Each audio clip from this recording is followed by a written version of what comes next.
Maka tidak heran kalau ada kelompok atau orang kemudian mengutip ayat dan ayat dari Al-Quran yang akhirnya melahirkan bias tentang Islam dan Al-Quran yang mengandung kekerasan, menyuruh orang membunuh dan lain sebagainya. Itu karena dua hal tadi. Jadi pemaknaan yang reduktif dan kemudian konstruksi yang terbatas. Kita tidak bisa kemudian akhirnya terjebak pada perdebatan yang sifatnya ini dari Barat, kemudian ini dari Islam. Karena dari Islam pun kita perlu melakukan usaha-usaha pembaharuan terhadap tafsir itu sendiri. Sebenarnya tafsir dan hermeneutik itu sama-sama merupakan format dari metodologi untuk memahami.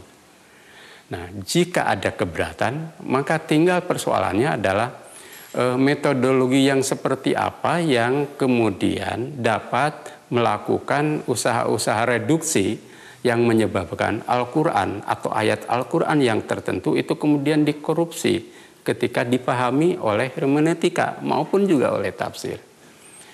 Nah, agar tidak terjebak pada reduksi, bias dan korupsi pemahaman atau penafsiran, sekarang justru baik ilmu tafsir maupun hermeneutika itu ya perlu lebih melakukan usaha pengayaan metodologi di dalam dirinya.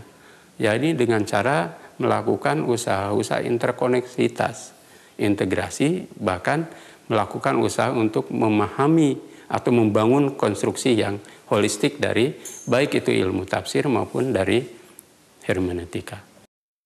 Membangun tafsir yang holistik, yang mempertemukan berbagai macam pendekatan, sejak dari kebahasaan, lughah itu, kemudian dari sudut fikih, tasawuf, kemudian falsafah, kalam, ilmu-ilmu sosial, ilmu-ilmu kealaman, bahkan seluruh dimensi keilmuan yang kemudian setidak-tidaknya bahwa konstruksi tafsir dan kajian Al-Quran itu bisa merupakan alat metodologi yang lengkap untuk mengkaji Al-Quran yang memang maha luas dan multi aspek.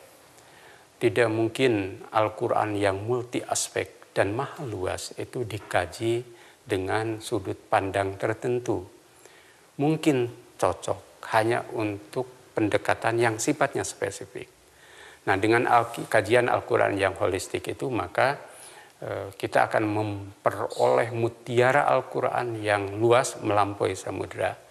Sekaligus juga kita akan memperoleh tahsinah atau kemanfaatan dan fungsi dari Al-Quran itu untuk menjadi problem solving, ya, memecahkan masalah-masalah dalam kehidupan aktual sekarang ini.